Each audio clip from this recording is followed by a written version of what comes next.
Hi, my name is Lisa T. Meyer, and this is Missing Booster Club Funds Module 16 Case Study for EDL 854. A summary of the case study. It happened in George Washington Middle School. This was a smaller middle school. It only had 450 students. The population was declining because most of the younger families were going to bigger cities. It had a low SES population, and that was slowly declining also. However, with all of this, it did have a really good community support and parent support and involvement.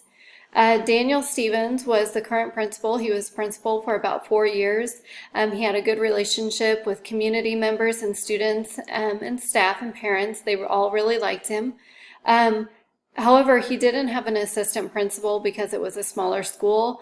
So he really relied on parents to attend sporting events and assume responsibilities of maybe taking money at gates, things like that. Mrs. Bowman was a parent there, and her daughter Lucy was on the cheerleading team, and she made all-state cheerleaders. And they had invited her to go to New York City with them and attend a holiday parade that the cheerleaders would all march in. For this parade, for the trip, it cost $798.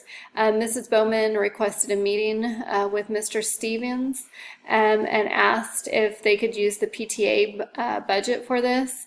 Mr. Stevens said that they could not use the budget because it only would benefit one student, and the PTA budget needed to benefit all students that raised funding for that. Mrs. Bowman at the time was not very pleased with that decision and asked him to reconsider. However, he was pretty firm on saying that he would not reconsider. Later on, Mrs. Bowman helped work the gate at a basketball game.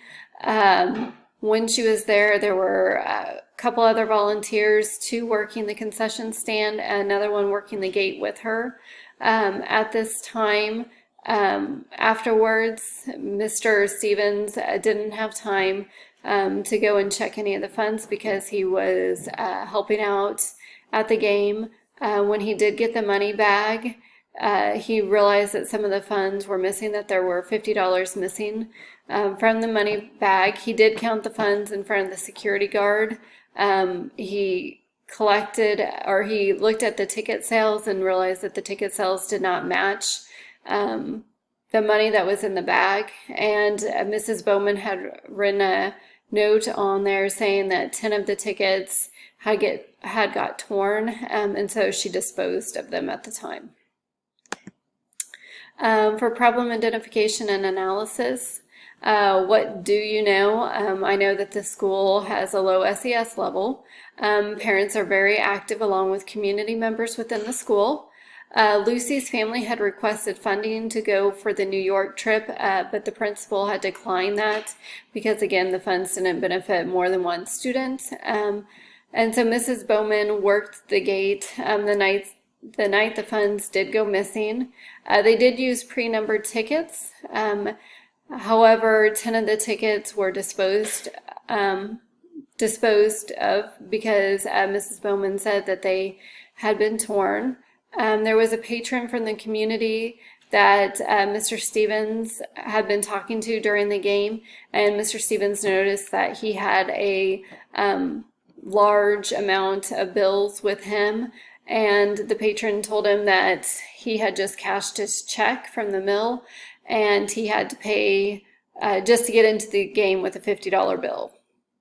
Mr. Stevens accounted for the money in front of the security guard, and at that time a $50 bill was not in the bag and the funds did not match the number of tickets sold. What do we need to know?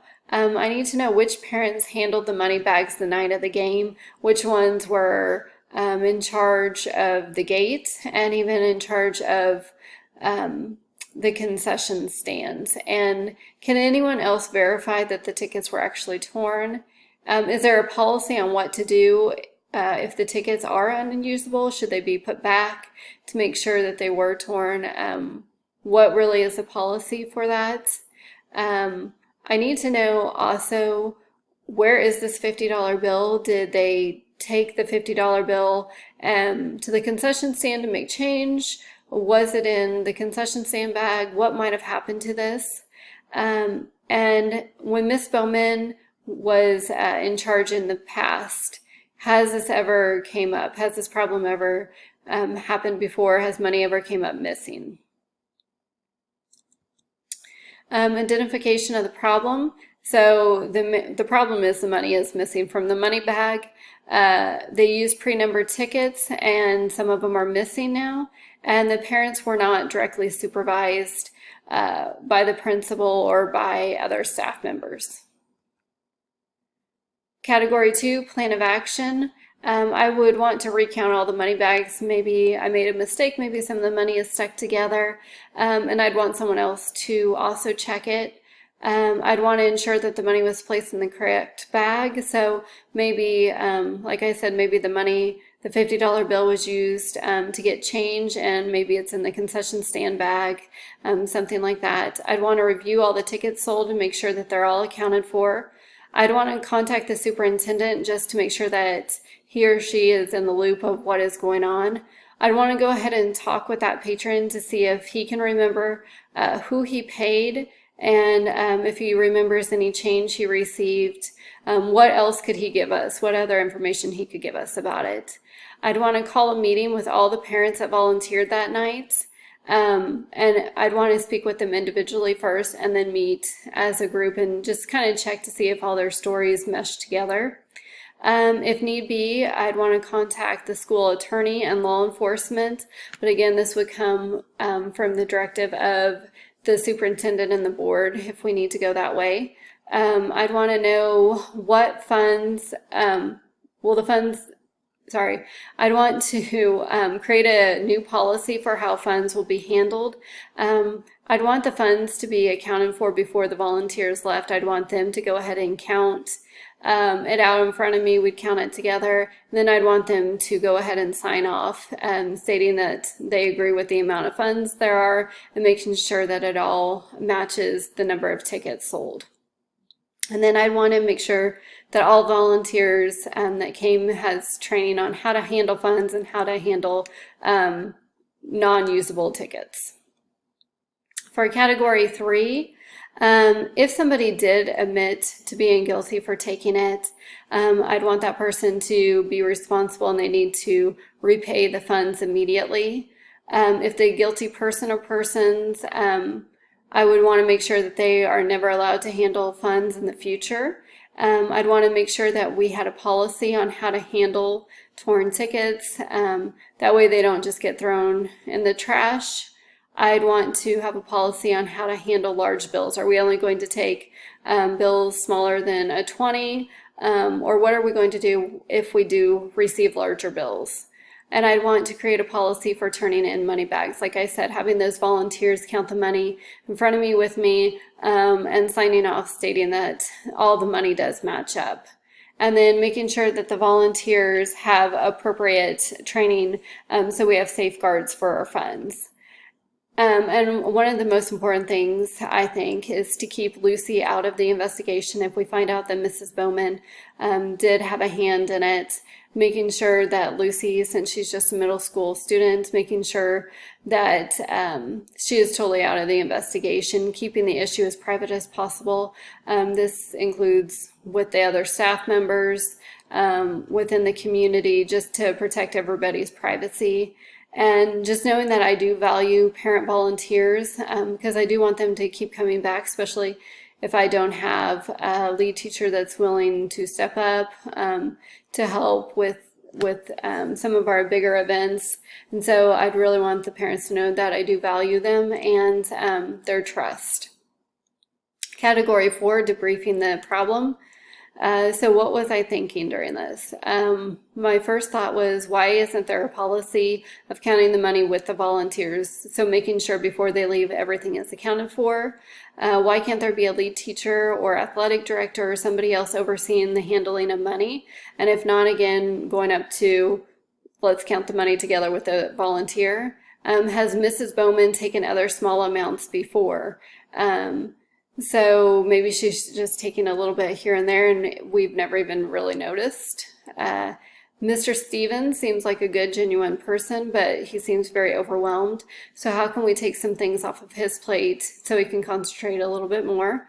And will Mrs. Bowman admit to taking the funds if she is guilty? My feelings, I was worried that Lucy may not get to go to New York.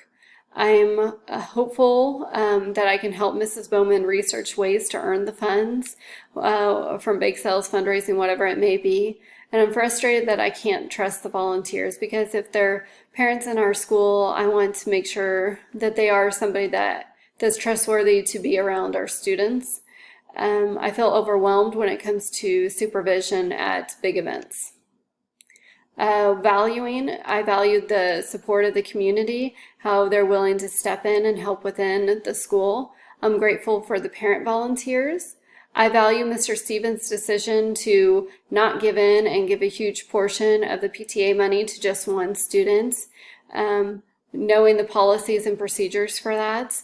I value the policy of counting the funds in front of the security guard to make sure that I'm also protecting the school. And I value the hard work that Mr. Stevens has put in.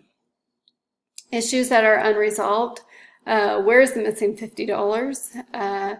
Is it in another money bag? Where might it be? Will additional policies and safeguards be put into place in the future, since we already know that this can be an issue? And will the person responsible for taking the funds ever really admit to it? Can we find it and recover it?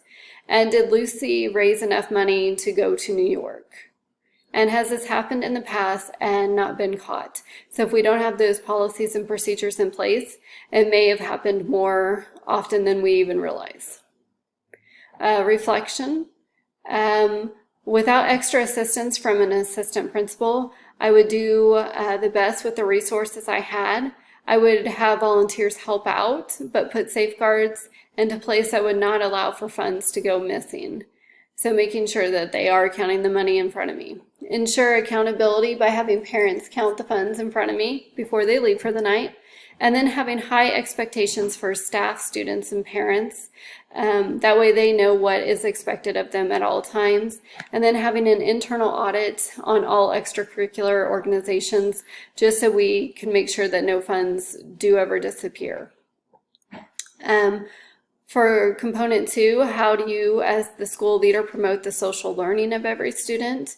I would monitor funds to ensure they are being spent correctly, making sure that if a whole group of students raise that money, that's who it's spent on. Encourage students to be active, positive participants in their community. I had already said that their parents were very active in the school, so I want to encourage raising them to also be active in the community.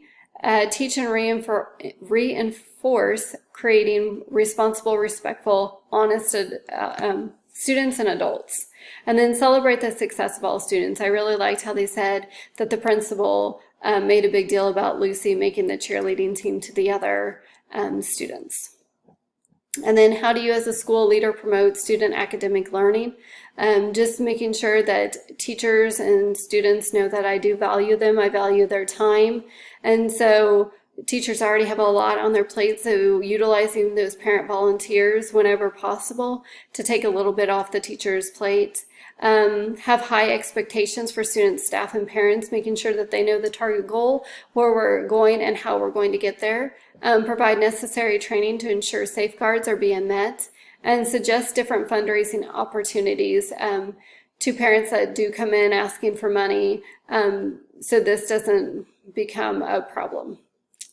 Thank you for watching.